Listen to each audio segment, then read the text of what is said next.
Sabe aquela história da cura de um leproso no Evangelho, que a gente já ouviu tantas vezes?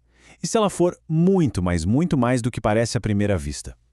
Hoje, a gente vai mergulhar nesse encontro e descobrir como ele revela, em pequena escala, todo o projeto da salvação. Olha só como a cena começa, com essa súplica que vem lá do Evangelho de Lucas. É um retrato poderoso, né?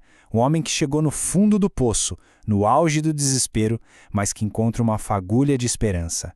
E as palavras que ele usa, elas ecoam até hoje. Então, a gente poderia olhar para isso e pensar: ok, é uma história de cura, um milagre impressionante, um belo ato de compaixão, e é tudo isso sim. Mas será que é só isso mesmo? Se a gente olhar com um pouco mais de atenção, a gente descobre que essa passagem tão curta é, na verdade, um resumo teológico absurdamente denso. É como se fosse um verdadeiro microcosmo, um modelo em miniatura de todo o plano de redenção. Vamos desvendar juntos como isso funciona. Tudo, absolutamente tudo, começa nesse encontro. De um lado, a gente tem a miséria humana na sua forma mais crua, mais visível. Do outro, a resposta divina. É bem aqui que o drama da salvação começa a se desenrolar. E para a gente entender a profundidade do que está acontecendo, a gente precisa sacar uma coisa. O que a lepra significava naquele tempo? Não era só uma doença de pele, de jeito nenhum. Era um símbolo, a imagem da desintegração, da alienação que o pecado causa. Significava ser excluído de tudo, da vida social e, o pior, da vida religiosa. O leproso era, de certa forma, a imagem da humanidade caída. E presta atenção na atitude dele. O gesto de cair com o rosto por terra não é só de desespero, é um ato de adoração profunda, de humildade total. Ele está reconhecendo a majestade divina de Jesus antes mesmo de abrir a boca para falar qualquer coisa. A oração que ele faz é considerada teologicamente perfeita. E aqui a gente entende o porquê. Ela tem duas partes essenciais. A primeira, podes purificar-me. Isso é uma declaração de fé pura, absoluta, no poder de Cristo. Ele não tem a menor dúvida. A segunda parte, e aqui está um pulo do gato, é se quiseres. Isso é submissão total. Ele não exige, não impõe a própria vontade. Ele a entrega, alinhando-a completamente à vontade de Deus.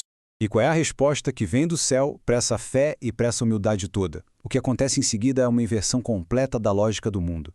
É um ato que redefine a própria ideia de pureza. Isso aqui é simplesmente revolucionário.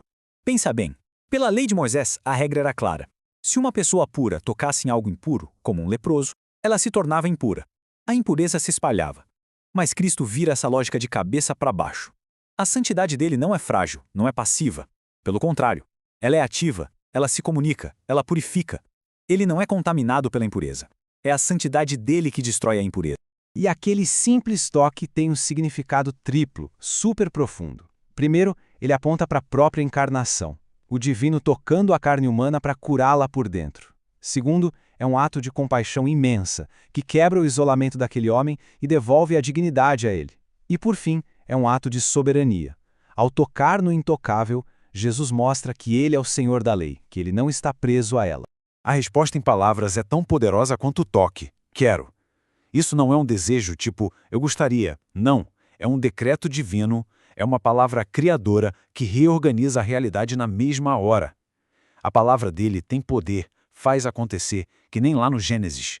E o texto diz, e imediatamente a lepra o deixou. Ok, o milagre aconteceu, o homem está curado. Mas a história não acaba aí, nem de longe. As instruções que Jesus dá depois da cura são tão importantes e reveladoras quanto o próprio milagre. Elas mostram o método, o padrão da sua missão. Parece meio contraditório, né?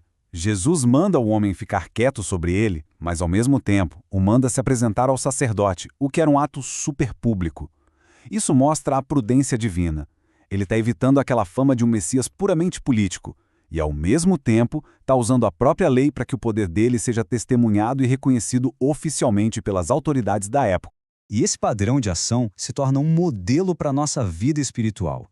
Primeiro, a graça de Deus vem e age, como na cura. Depois, o testemunho acontece dentro da ordem estabelecida, como quando ele vai aos sacerdotes.